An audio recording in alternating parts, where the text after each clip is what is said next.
Hello and welcome to the Sporting Crypto Podcast. Back again with another episode, and this time I'm joined by Andrea Miele, the CEO and co-founder of Beezie. How's it going? It's going really well. Thanks for having me. How did I do with the pronunciation? Did I almost nail it? You were this close. Yeah. Damn it. I practiced and it didn't work.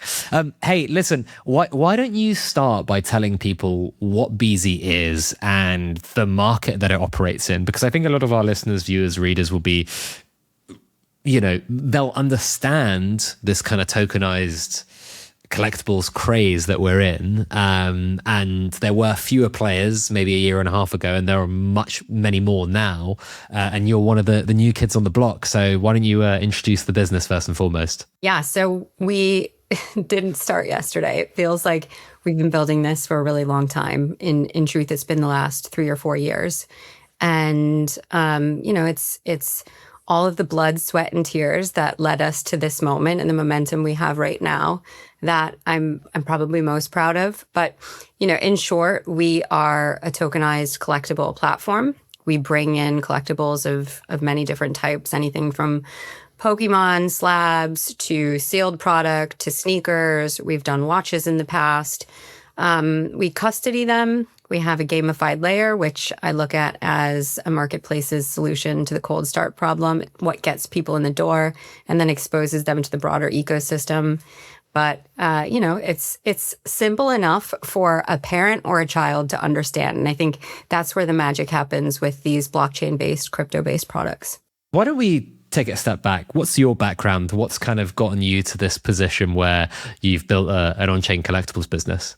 It's a little layered, right? So I always go back to my dad with these stories, who was, a massive collector and still is to this day. So a big part of my childhood was chasing the grails, whether it was basketball cards, comics, coins, stamps, you name it. At one point or the other, he collected it with this mentality of, I'm going to buy it today, and then someday it's going to be worth X, Y, or Z. I was also at the racetrack many weekends and got scratch tickets in my birthday card. So you can see kind of the mindset that I thought and, still think is somewhat normal. But I think a lot of people don't grow up with that. I, as an adult in my professional career, got into high-tech healthcare and found a real passion around building teams and driving culture. And I think that really translates in a special way to the team that we've built here with Beezie. But started investing in crypto passively in like 2015, 2016. Never enough to make generational wealth. Bought and sold along the way too many times. And then fell in love with blockchain and its future application in consumer technology. And that is how we got here. Met my co-founder in 2021, developed a smart contract around buybacks, and the rest is history. And your co-founder has a pretty interesting background as well. Do you want to touch on him? Yeah, I mean, he's the yin to my yang. He's like a brother at this point, Pratik. We have complementary skill sets, and it feels just really second nature working together at this point. But he, has startup in India, scaled it from, I think, 4 to 44. He leads product and tech with Beezie. He built white label solutions for companies like FIFA and Dream 11, and is just the ultimate product guy. And run us through the product. So I'm coming onto the platform. What am I seeing? What do I need?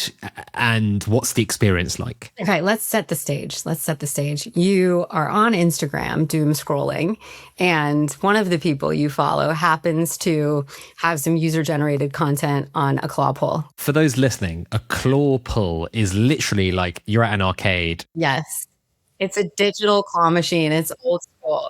It's a nod to, a really fun activation that I think transcends many, many different ages. But yeah, so you see someone that does a Beezie claw pull, you get interested, you're like, what's this? You land on our homepage, you see that, it's not only Pokemon cards, it's also sneakers, it's also One Piece, it's also sports, it's also sealed product. There's a variety of price points. Maybe you're led into the marketplace and you start searching for something that you want to add to your collection. But you can start with creating a profile, and that's built for not only Web3 crypto native users, but Web2. So your profile is your email sign-in. We really try to abstract the blockchain at this point.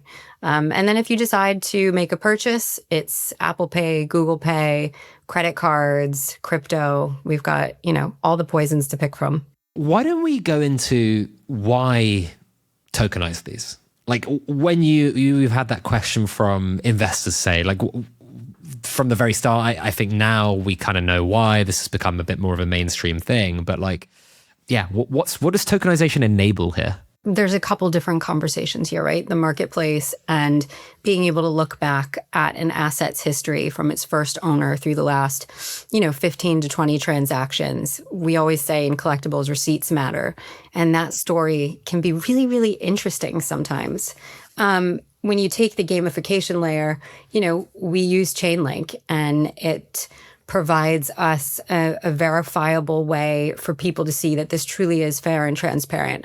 I think that's where there's the gap between what we're able to do on chain and what these activations look like in Web2. We can't game the system, right? We can put out a claw machine that the buy-in's $500 and, the $13,000 or $14,000 chase card could be pulled within the first 10 pulls.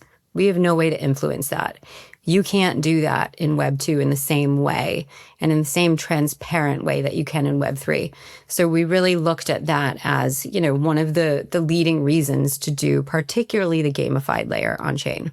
Yeah, I think it's really interesting, right? If you think about collectibles as an industry, what is the issue?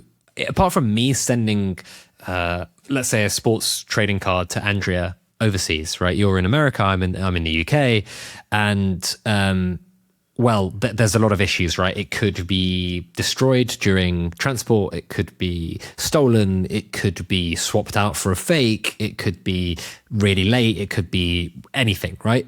Improperly graded. And there has to be this entire process to go from like one collector's hand to another, especially if it's a high value one. And so I think this idea of kind of having a lot of this stuff on chain makes a ton of sense. And it makes what I think blockchains are really good at is making assets more liquid. And that's not to say that like every consumer wants to trade sports cards, but it means that you can buy and sell the ones that you want or don't want a lot more cleanly. Secure storage and custody really matters here too, right? If you're buying a collectible to collect, you don't necessarily need to have the shipping risk every time that point of sale happens, right? If it can be stored at a vault provider like Brinks, right next to, gold and silver bars, then why not? We've heard, horrific stories around self-storage and assets being either not insured or underinsured and, fires, floods, whatnot. So there's real value if you don't need to hold and look at your collectible every single day to using a platform like ours and a vault provider like Brinks to securely store it. And look, it's a bit of a lull in the consumer crypto world, right? Everyone is talking about the institutional adoption, stablecoins, payments.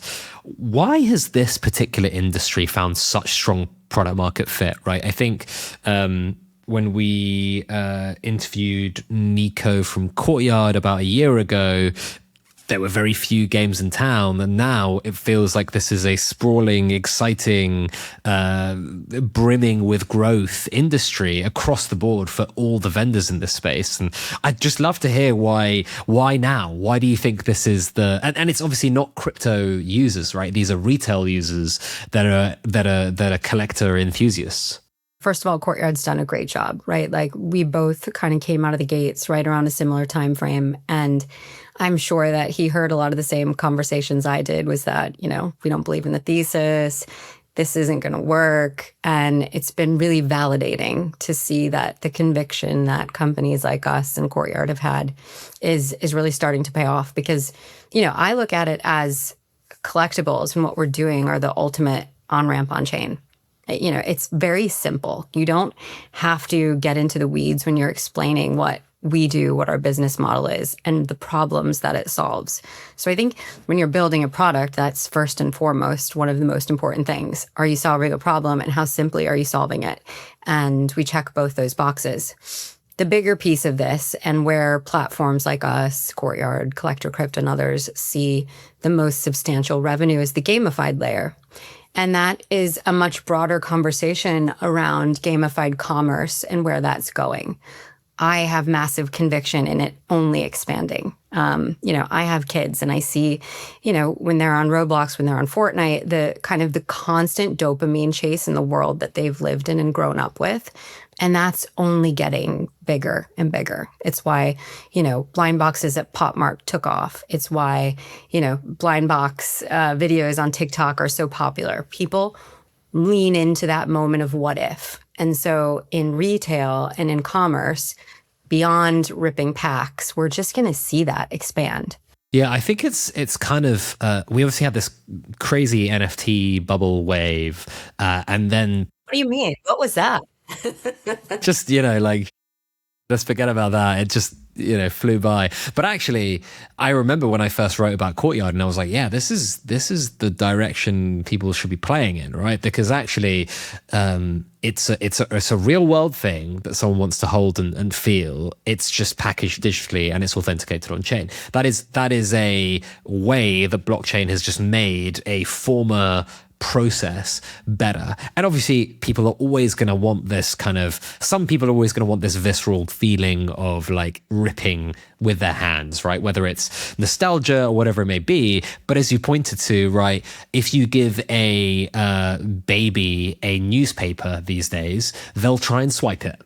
And so you can't tell me that like pet of 2035 or 2050 is ever maybe going to have this experience of like opening something beyond like a present at Christmas or their birthday, right? And so this idea of like pack rips or whatever else it may be, the future consumer in commerce is used to buying digital things. I remember, when internet stuff first started happening in like the late 2000s, and I was trying to convince my dad to buy me something online, he didn't trust the internet, right? Like he didn't trust putting his card credentials on the internet, which, is probably slow to commerce.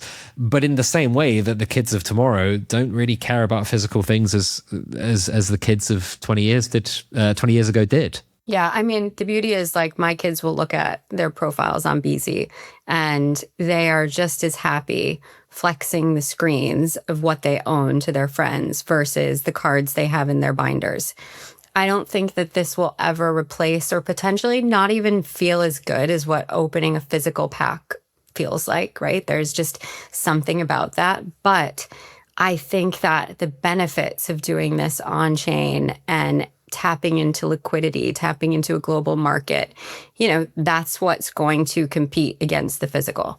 And how big is this market? Because I've had a few people on the show, and I've kind of talked about more generous commentators, right? And we've talked about kind of what we're bullish and bearish on, and what we find interesting. And one of the things that I remember one interviewee said, yeah, collectibles are really interesting, but it's a small market. Like it's a tens of billions of market. It's $500 billion is small, and that's the direction we're going into. I mean, everyone has their own perspective, but we're one of the first players in this space doing this on chain, and the opportunity to a company like us is massive. Being again one of the first to market, and really doing this from a place where my co-founder and I, much of it was bootstraps and self-funded until, just really recently.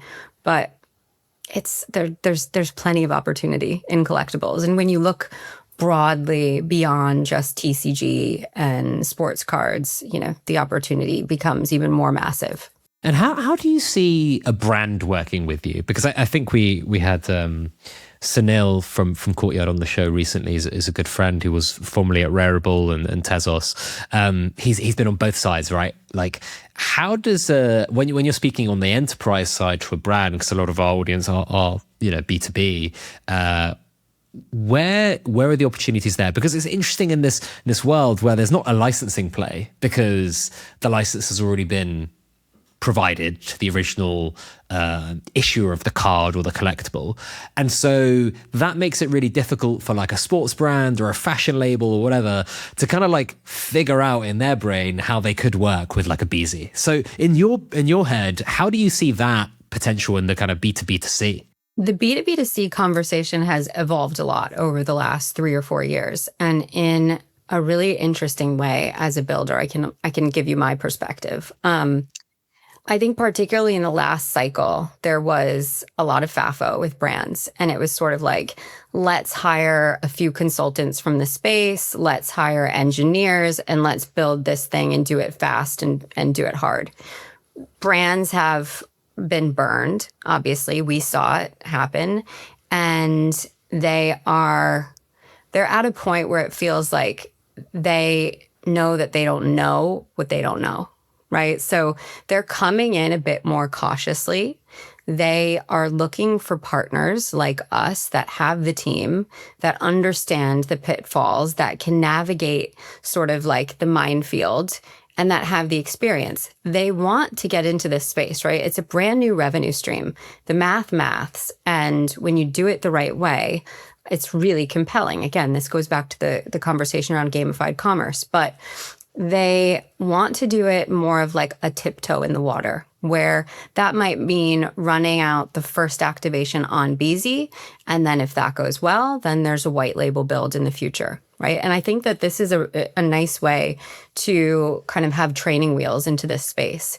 One of the things that we set out when we built Beezie was to be able to go to these brands and not have to say, trust me, bro, it's going to work, right? We can show significant revenue growth in users and volume, consistent growth over the last, at this point, 15, 16 months. And that's from a brand that no one knew. So now imagine if you're an established brand, you already have a consumer base, and you bring in this gamified layer. It's a really interesting conversation. Yeah, really interesting. I'd love to be on a fly on the wall in some of those. This podcast is sponsored by the Hedera Foundation. The most beloved sports brands understand that what fans want is simple, a reason to be passionate. The Hedera Foundation enables brands and fans to share their passion on-chain using the Hedera network, the most used sustainable enterprise-grade DLT for the decentralized economy.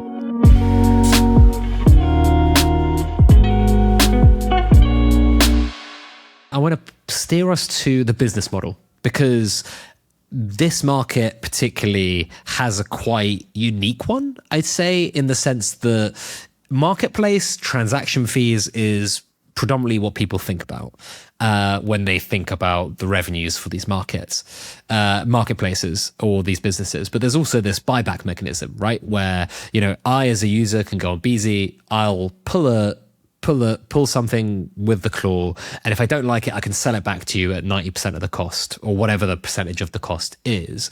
And I want to dig into that a little bit, because that is obviously a huge revenue driver, but it's also good for the consumer, because they're able to remove stuff they don't like from their inventory.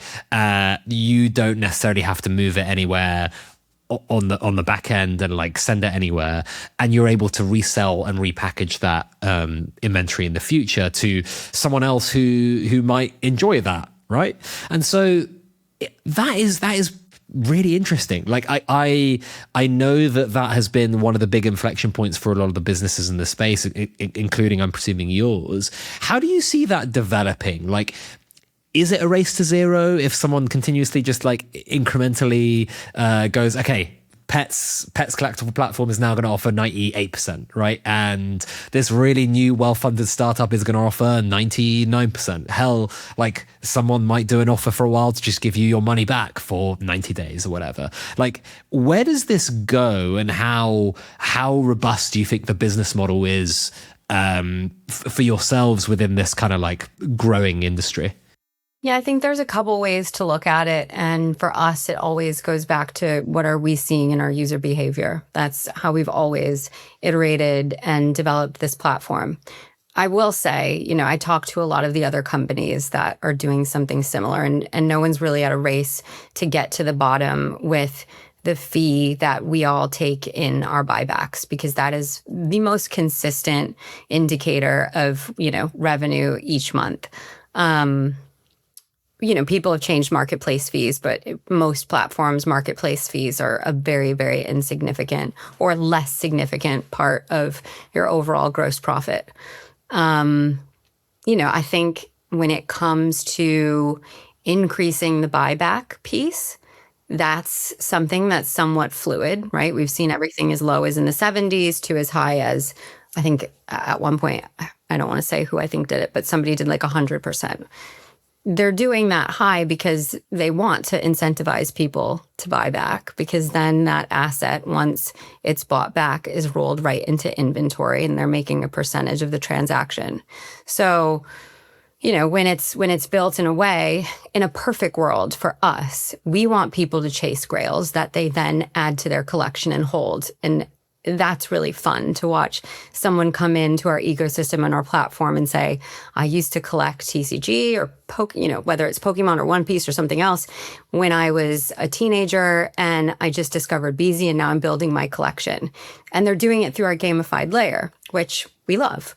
But at the same time, the business model is to incentivize people until they get what they want to buy back, to swap. So there's a balance, right? You want people to hold what they love and to collect, and then to start buying from the marketplace to add to that collection.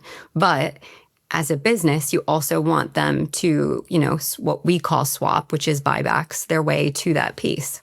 Super interesting. And I suppose one of the things I wanted to ask about in that domain, right, on the business side, is that everyone, I think, misunderstands the moat in this industry, right? And in the on-chain collectible space, the moat is the operations, it's the safety, it's the logistics, right? And I do kind of, one of the things that really stuck out in my mind, speaking to other people in this world and also doing interviews, is there's often a supply issue. Like, one of the only business models that like sometimes struggles to get the inventory it requires to sell to its consumers. Whereas in a typical commerce business, you're kind of thinking, okay, I'm on demand, then I have like a lower margin, or I'm building, creating, producing something at bulk and hoping to sell into the demand. Whereas I suppose for you folks, you've got this thing where you're actively going out and trying to buy as many different collectibles as possible.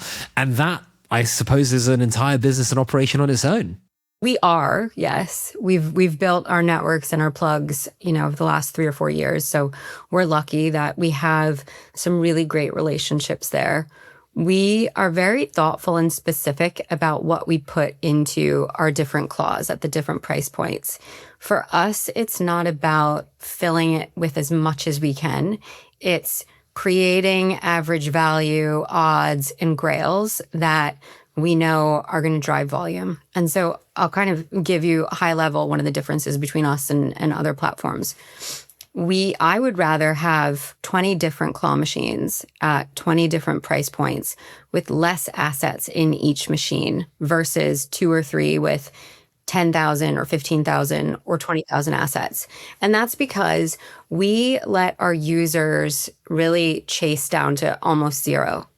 It creates this really interesting PvP moment in time where when we see average value get to a certain number, we have people that have alerts set, and you see, 20, 25, 50, however many people just jump on the same claw. And there's adrenaline going, there's dopamine, they're chasing the same few things. It's a really unique moment that only exists on Beezie at this point.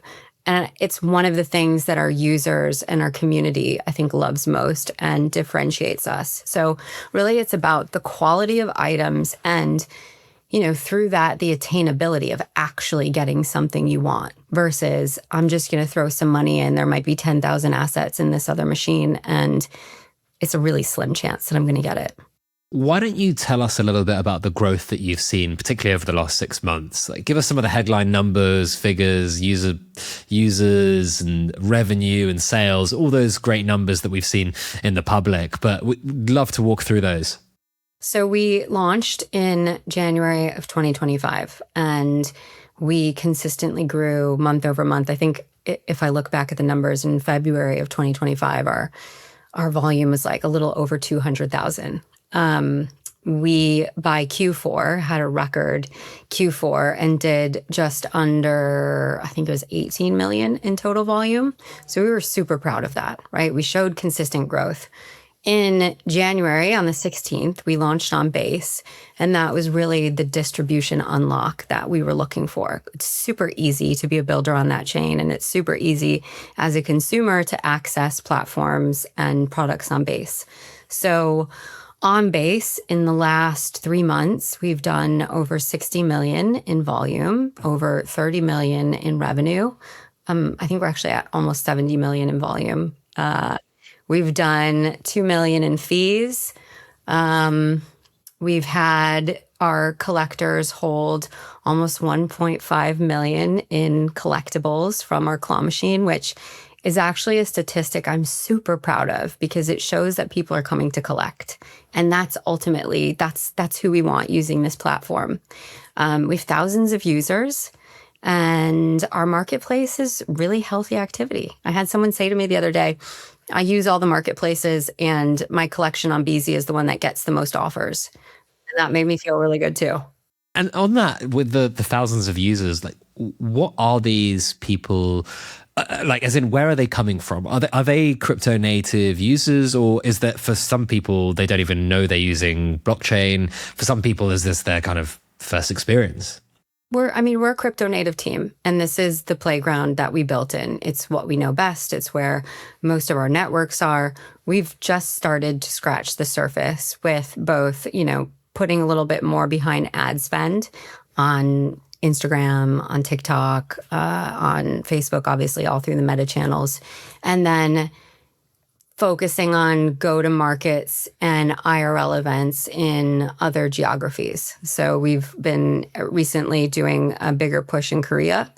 It's sort of wide open. There's no clear-cut winner, and we intend to be the platform that wins the hearts and minds of collectors in Korea. But again, like, we've focused on Web3 because this is where we as a platform have grown up, and we've seen a ton of support. Obviously, the market's much, much bigger outside of here. And so we intend to, touch almost everyone on chain and then bring millions more with them. Why do you think a traditional collectibles business hasn't veered into, like, and maybe I'm being really naive here, but why hasn't a traditional collectibles business or marketplace looked at some of these numbers and said, wow, we could be doing this, and we have all the resources and the inventory and everything to it? Like, what's the key thing that you see that they are like miles away from being able to do anything like Beezie? I mean, we're still a baby industry, and I'll tell you, those conversations are happening. Like, they're happening. It just doesn't happen overnight. Hard to move an oil tanker, isn't it? Exactly. It will happen. I mean, we are just now seeing a semblance of product market fit with companies like Courtyard outside this space, but it takes more than one or two, and it takes more than a year of that kind of growth to really have companies, the kind at the level that we're talking about, dive in head first. So I'm confident it will happen. It just, again, it's not an overnight thing. Couple of final ones. I mean, firstly, you were using the Flow blockchain. You've also gone multi-chain now to Base. That, I think, saw like a massive inflection point for you. What does it look like for a business to be multi-chain here? Because I know usually most of these businesses start on one chain and go to multi. What are the advantages, disadvantages? Does anything change for the user on the front end? Walk me through that. Yeah, it's not easy on the back end, I'll tell you that. And I think that's why you see not many platforms doing it. We've always looked at this as we're a marketplace and we need to be multi-chain. As much as we don't want to admit it, people in Web3 can still be somewhat tribalistic around chains. So a Sol Maxi might not be on Base, a Base Maxi might not be on Sol. And for us, we never wanted that to be a blocker. So we started on Flow, we integrated Base. In Q2, we're going to be launching on Solana as well. I'm dropping that alpha here. And again, we want to touch every single person on chain, and we don't want the chain that we live on to be a blocker.